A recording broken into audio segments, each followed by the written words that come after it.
আসসালামু আলাইকুম প্রিয় শিক্ষার্থীরা, আরেকটি নতুন ভিডিও নিয়ে তোমাদের সামনে হাজির হলাম। আমি মোহাম্মদ বিল্লাল সরকার। বর্তমানে পড়াশোনা করছি রাজশাহী বিশ্ববিদ্যালয়ে। তো তোমাদের কিন্তু আমি প্রতিনিয়ত আপডেট এবং গাইডলাইন মূলক ভিডিও দিয়ে যাচ্ছি। তো তোমাদের কথা বলবো, তোমাদের অনেক জনের কিউরিসিটি তৃতীয় মেরিটে তোমাদের চান্স হয় নাই। তো তোমরা ভাবতেছো যে তোমাদের যে গুচ্ছে রয়েছে, গুচ্ছের মধ্যে গণবিজ্ঞপ্তি দিবে নাকি। অর্থাৎ তোমরা জানো যে একটি বিশেষ মেরিট গুচ্ছের মধ্যে কিন্তু 2 বছর দিয়েছিল। তো এই বছর কি তোমাদের গুচ্ছের মধ্যে গণবিজ্ঞপ্তি দিবে নাকি সেই বিষয়ে কিন্তু কথা বলার চেষ্টা করব, কারণ সামনে কিন্তু আমাদের কৃষি গুচ্ছ পরীক্ষা রয়েছে এবং রাজশাহী বিশ্ববিদ্যালয়ে এখনো ভর্তি কার্যক্রম শেষ হয় নাই, চট্টগ্রাম বিশ্ববিদ্যালয়ে ভর্তি কার্যক্রম শেষ হয়নি। হ্যাঁ, তো এই বিষয়ে কিন্তু কথা বলবো। এর আগে অবশ্যই একটি অনুরোধ রইবে, অবশ্যই চ্যানেলটি সাবস্ক্রাইব করে পাশে থাকবে, তাহলে কিন্তু সকল আপডেট, সামনের আপডেট সকল কিছু পেয়ে যাবে। তো আজকে আমরা যেটা কথা বলবো টোটা পয়েন্টে, অর্থাৎ জিএসটির গণবিজ্ঞপ্তি বিষয়, অর্থাৎ এই বছর কি তোমাদের গণবিজ্ঞপ্তিটা দিবেই কি না। তোমরা জানো তৃতীয় মেরিটে যাওয়ার পর তোমরা দেখতে পারছো, অনেক জনে দেখে ফেলছো কালকে রাত্রের মধ্যেই, তোমাদের কিন্তু যে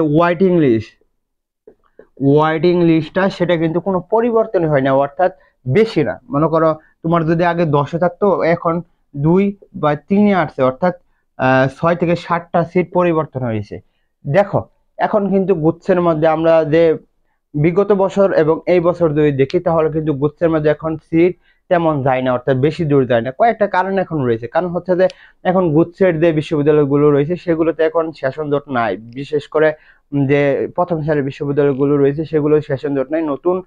নতুনগুলোতেও নাই, যেমন শেখ হাসিনা বিশ্ববিদ্যালয় যে রয়েছে সেখানেও কিন্তু সেশন জট এখন নাই বললেই চলে, আমার বন্ধু যেহেতু পড়ে।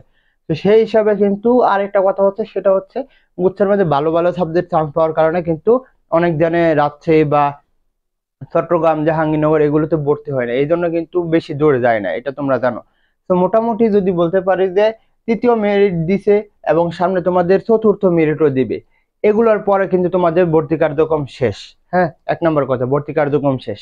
1 তারিখে তোমাদের পরীক্ষা, সরি, তোমাদের ক্লাস শুরু হয়ে যাবে। কিন্তু কৃষিগুচ্ছ চট্টগ্রাম এবং রাজশাহীর ভর্তি কার্যক্রম শেষ না হওয়ার কারণে কিন্তু যখন কৃষিগুচ্ছ হয়ে যাবে তখন কিন্তু অনেক জনে চলে যাবে, অর্থাৎ কৃষি গুচ্ছ থেকে কৃষি গুচ্ছতে চলে যাবে। তোমাদের অনেকজনে কি করবে যে গুচ্ছ থেকে চট্টগ্রামে চলে যাবে, রাজশাহী চলে যাবে, তখন কিন্তু একটা ভালো সংখ্যক এই জিএসটির মধ্যে কিন্তু সিট খালি হবে। অর্থাৎ যদি তোমরা ধরে রাখতে পারো 20% যদি সিট খালি থাকে, তাহলে মোটামুটি ধরে রাখতে পারো যে অবশ্যই গণবিজ্ঞপ্তি দিতে হবে। গণবিজ্ঞপ্তি কখন দেয়? যখন মানে বেশিরভাগ সিট খালি থাকে, অর্থাৎ 20% মতন সিট খালি থাকে, তখন অবশ্যই কিন্তু গণবিজ্ঞপ্তি দিতে হয়। যেমন রাজশাহী বিশ্ববিদ্যালয় এ ইউনিটের তোমাদের গণবিজ্ঞপ্তি দিল, কারণটা কি? কারণ এটা ম্যাক্সিমাম সিট খালি রয়েছে এবং বারবার মেরিট দেওয়ার কারণে কিন্তু তারা ছাত্র পাচ্ছে না। তো তখন তারা কি দিয়ে দেয়? গণবিজ্ঞপ্তি দিয়ে দেয়। মনে করো সিট রয়েছে 50টা, 50টা তারা ডাকলো কত? 1000। তো 1000-এর মধ্যে তারা 50টা সিলেক্ট করে ভর্তি হয়ে যায় চূড়ান্ত ভাবে, তখন কিন্তু হয়ে যায়। এ যদি না হয়, তোমরা যদি এছাড়াও আশা ছেড়ে দাও, তাহলে তোমাদের জন্য যেটা রয়েছে সেটা হচ্ছে তোমাদের সেকেন্ড টাইম প্রিপারেশন, অর্থাৎ সেকেন্ড টাইম তোমরা দিতে পারো, অর্থাৎ আমাদের সেকেন্ড টাইম এক্সাম বেসে ভর্তি হতে পারো। যে কোনো সমস্যা আমাদের সাথে যোগাযোগ করতে পারো, হোয়াটসঅ্যাপ নাম্বার দেওয়া রয়েছে এবং তোমরা ভর্তি হতে চাও এখানে যোগাযোগ করতে পারো। তোমাদের জন্য শুভকামনা। আসসালামু আলাইকুম।